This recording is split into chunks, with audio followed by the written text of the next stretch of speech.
యాక్సిడెంట్లు చూస్తున్నాము. ఒకవేళ తలకే తలిగి ఉంటే హెల్మెట్ ఉండగా ముఖం ఎందుకు అది కావాలి, వెనకాల బాడీ ఎందుకు గాయాల పాలు కావాలి? ఇక్కడ ఛాతి భాగంలో చూడండి బూట్ కాలుతో తొక్కిర్రు, వాళ్ళ కసిదీరా తొక్కిర్రండి. ఎంతోమంది జీవితాలని వెలిగించిన వ్యక్తిని ఈరోజు, ఎంతోమందికి అన్నం పెట్టిన వ్యక్తిని ఈరోజు చంపేశారండి.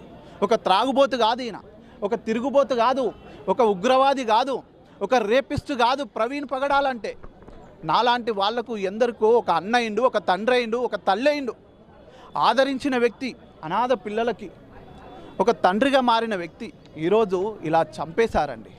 మతోన్మాదులు, ఏ మతం వాళ్ళో నాకు తెలియదు, ఏ ప్రాంతం వాళ్ళో నాకు తెలియదు, కానీ మత ఉన్మాదులు అన్ని మతాల్లో ఉన్నారండి.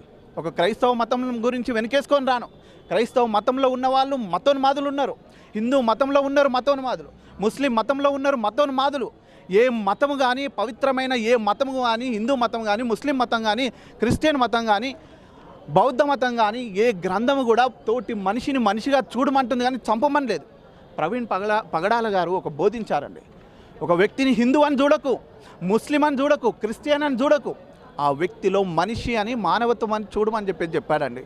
అది బోధించాడు. కానీ వాని చంపండి, విని తొక్కండి అని చెప్పేసి అంటే ఈరోజు ఆయన ద్వారా వెలిగింపబడిన వాళ్ళు త్రాగుబోతులు, ఒక గంజాయికి అడిక్ట్ అయిన వాళ్ళు, డ్రగ్స్కి అడిక్ట్ అయిన వాళ్ళు వేల మంది. ఈ యూత్ అంతా ఎవరో తెలుసా?